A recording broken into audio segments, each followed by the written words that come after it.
Thank you. Take advantage of your expertise. In your written testimony, you say that the 150 Cintas sites are currently participating in the Voluntary Protection Program, making you the largest VPP participant by total number of work sites. Can you share any data or success stories showing how VPP has helped reduce injuries? Yes, sir. Thank you for your question. So the VPP program has tremendously helped Cintas in improving their employee engagement, their culture, and making sure everyone returns home safe at the end of the day. Building more of a great system that we have, our health and safety management system, together, not just with one person or one department, but with all employees there. Reduced our incident rates, as well as helped with partnering with other businesses outside of Cintas to help with our best practice and things to implement within our four walls. It's rare that the answer is found just within our four walls. So partnering with other successful companies with great management systems has been a benefit for us. Oh, just a plus, plus, plus. Okay, Mr. Sell, do you have anything to add to that or your experience? Well, certainly from the construction application, since 2001, it's been extremely helpful because, you know, in construction we have our own set of issues. So it has addressed a lot of issues that we've had over the years with respect to working with OSHA. It's always been our desire to do that, and VPP has enabled that. And I'd like to add, just kind of off topic for a second, we were talking about compliance assistant specialists. And I think it's good to know, if just using Region 5, there's only 4 compliance assistant specialists, 1 in Ohio, 3 in Illinois, which also means none in Wisconsin, and I wish Ms. Stevens would still be here. That means there's none in Michigan either. So there's a severe lack of that we're not reaching out and partnering with employers. Thank you. Okay. I guess you kind of brought this up, but I'll follow up with the question anyway. How could OSHA better support industry-led safety initiatives and partnerships rather than pursuing policies that appear more focused on headlines than really improving safety? Well, that's a great question and seems to be the hot topic currently. Clearly, new day. New day. Love it.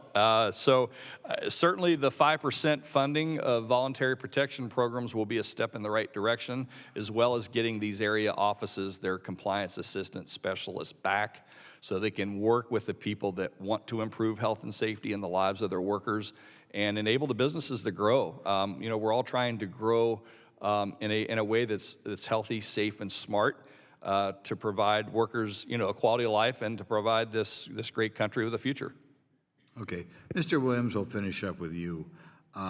Could you tell us how VPP helps your business improve safety without the threat of penalties or adversarial enforcement? I can certainly speak from the perspective of our 1,400 members, of which more than half are current VPP sites. It's quite frankly a culture change.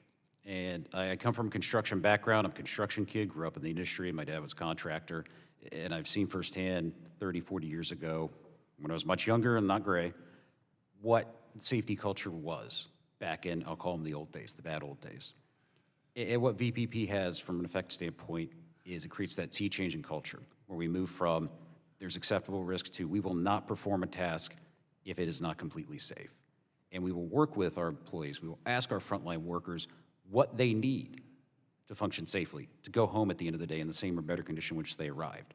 That culture change is a direct result of VPP and the stringent requirements, not just from the application certification process, but every year with the annual self-evaluation. Every 3 to 5 years with that audit, when OSHA comes on that site with their SGEs, and they will pick apart that site, and our VPP sites, our members welcome that.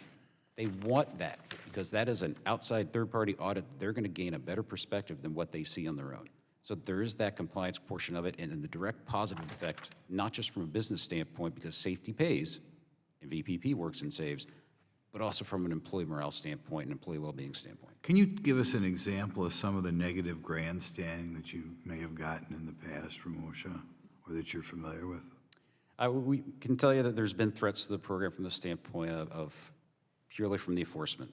As I said earlier before, enforcement is always going to be a core function for the Occupational Safety and Health Administration. But when you look at enforcement, and comments here today, we've heard some of them, enforcement and inspections are similar to a speeding ticket. Police officer pulls you over, gives you the ticket, you go on your way. And so the short-term impact is very positive.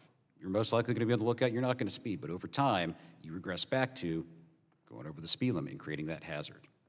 Compliance assistance, education, from a speeding ticket standpoint, going to a driver's ed course or remedial course to talk about the impact that someone speeding has on a victim of an accident that's caused by speeding, for example. The similar comparison with VPP compliance assistance. Compliance assistance goes over those other 363 days when the inspector's not on site and helps make that site safer. It's that long-term education and value component that prevents that fatality, prevents that catastrophic injury. Okay, thank you.